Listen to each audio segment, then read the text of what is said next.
Muito boa noite para você, que a graça de nosso Senhor Jesus Cristo possa alcançar o seu coração nessa noite. Hoje é dia 7 de novembro de 2025 e a liturgia de hoje, lá no Evangelho de São Lucas, nos diz assim: Jesus disse também a seus discípulos: havia um homem rico que tinha um administrador. Este lhe foi denunciado de ter dissipado os seus bens. Ele chamou o administrador e lhe disse: que é que ouço dizer de ti? Presta contas da tua administração, pois já não poderás administrar meus bens. O administrador refletiu então consigo: que farei, visto que meu patrão me tira o emprego? Lavrar a terra? Não posso. Mendigar? Tenho vergonha. Já sei o que vou fazer, para que haja quem receba em sua casa quando eu for despedido do emprego. Chamou, pois, separadamente a cada um dos devedores de seu patrão e perguntou ao primeiro: quanto deves a meu patrão? Ele respondeu: 100 medidas de azeite. Disse-lhe: toma a tua conta, senta-te depressa e escreve: 50. Depois perguntou ao outro: tu, quanto deves? Respondeu: 100 medidas de trigo. Disse-lhe o administrador: toma os teus papéis e escreve: 80. E o proprietário admirou a astúcia do administrador, porque os filhos deste mundo são mais prudentes do que os filhos da luz no trato com seus semelhantes. Palavra da salvação. Glória a vós, Senhor.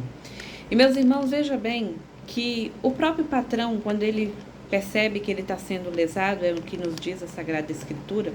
Jesus explicou, e ele sempre explicava, demonstrando por meio de comparações para que o povo realmente compreendesse, para que fosse claro, para que o povo realmente interiorizasse, internalizasse a mensagem que estava sendo transmitida e principalmente colocada dentro da realidade de uma forma que fosse muito clara.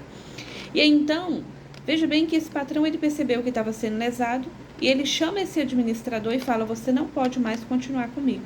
E o administrador pensa então: mas o que eu sei fazer é administrar. Vamos dizer que passou muito tempo ali trabalhando, e ele pensa em outras possibilidades, outras formas de ganhar a vida, mas ele fala: mexer com a terra eu não posso, mendigar, pedir, eu não tenho coragem porque eu tenho vergonha. Então o que eu vou fazer? Eu vou ser esperto. E aí, nessa esperteza dele, para que outros ficassem devendo favores a ele, ele bajula estes para que depois ele tivesse um retorno quando o patrão o mandasse embora. E ao final, o próprio patrão diz que ele foi astuto, realmente admirou a esperteza dele. Mas essa última frase, para a gente enquanto cristão, ela precisa ser um divisor de águas. Porque aí vai dizer exatamente: porque os filhos deste mundo são mais prudentes do que os filhos da luz no trato com os seus semelhantes. E aí a minha pergunta para você, para mim e para você nessa noite é: nós somos filhos desse mundo? Não, nós somos filhos de Deus. E nós o reconhecemos e deixamos de ser criatura e somos exatamente filhos de Deus. Nós recebemos o batismo e nós devemos viver como batizados, como filhos da luz. Uma vez tendo recebido o batismo, meu irmão, não é uma questão apenas de um ritual, não é uma representação, não é sobre isso. É sobre a experiência de vida. É sobre uma vida pautada na Sagrada Escritura.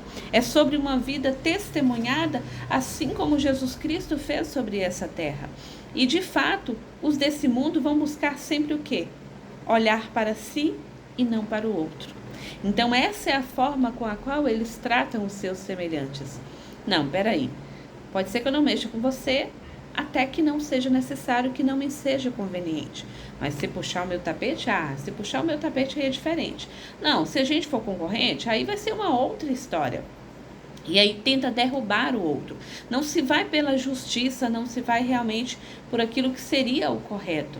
Mas ele até burla o sistema, ele manda, orienta que esses outros subordinados, que eles digam que devem menos para o patrão, para ganhar os favores destes.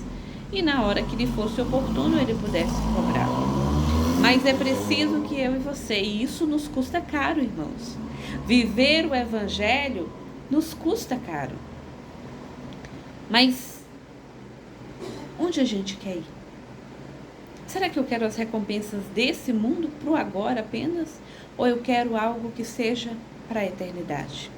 Eu me contentarei em satisfazer o ter que é próprio do corpo da minha humanidade? Ou eu me contentarei com o ser?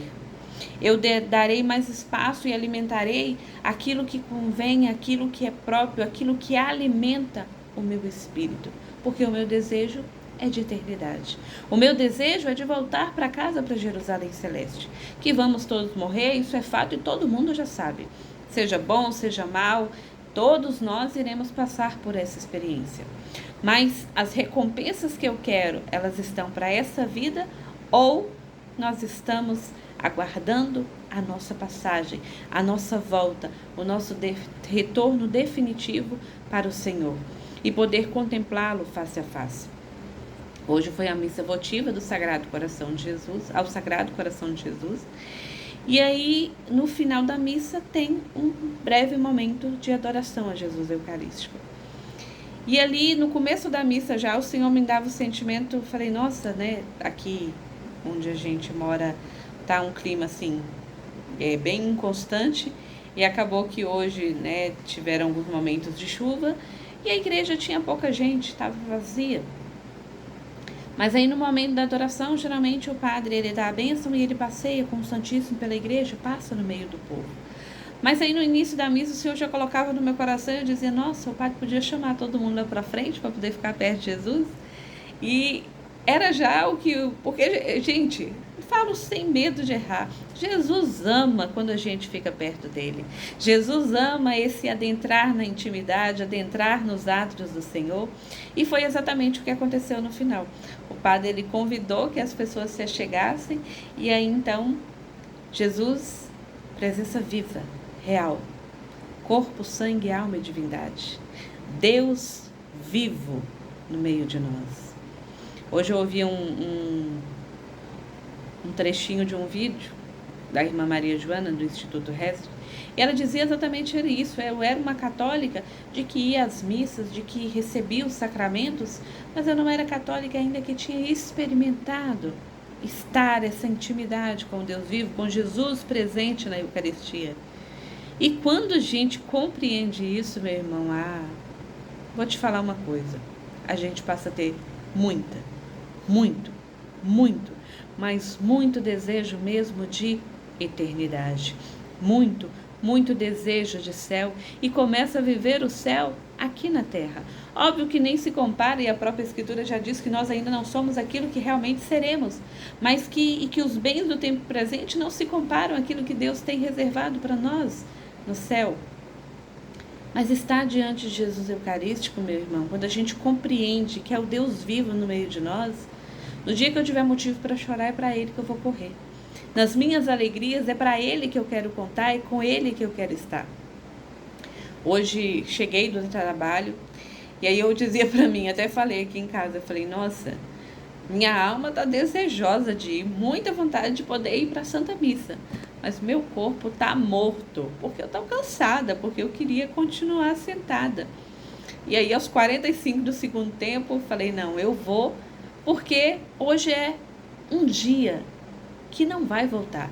Amanhã eu vou para a Santa Missa, com fé em Deus, vou receber Jesus de novo, Jesus Eucarístico, vou me encontrar com Ele, mas o dia de hoje não volta. E o de amanhã não compensa o de hoje. Perdeu.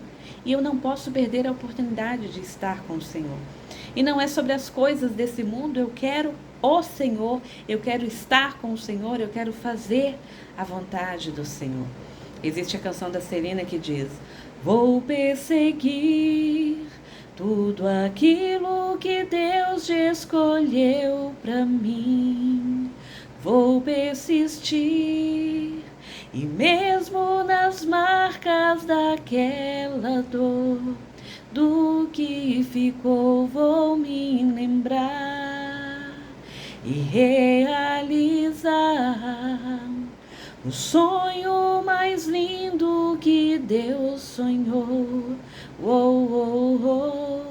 Em meu lugar está, à espera de um novo que vai chegar. Vou persistir, continuar E é sobre esperar em Deus sempre. Que Ele seja a minha e a sua luz por toda a eternidade. Porque tudo que eu e você precisamos está no Senhor.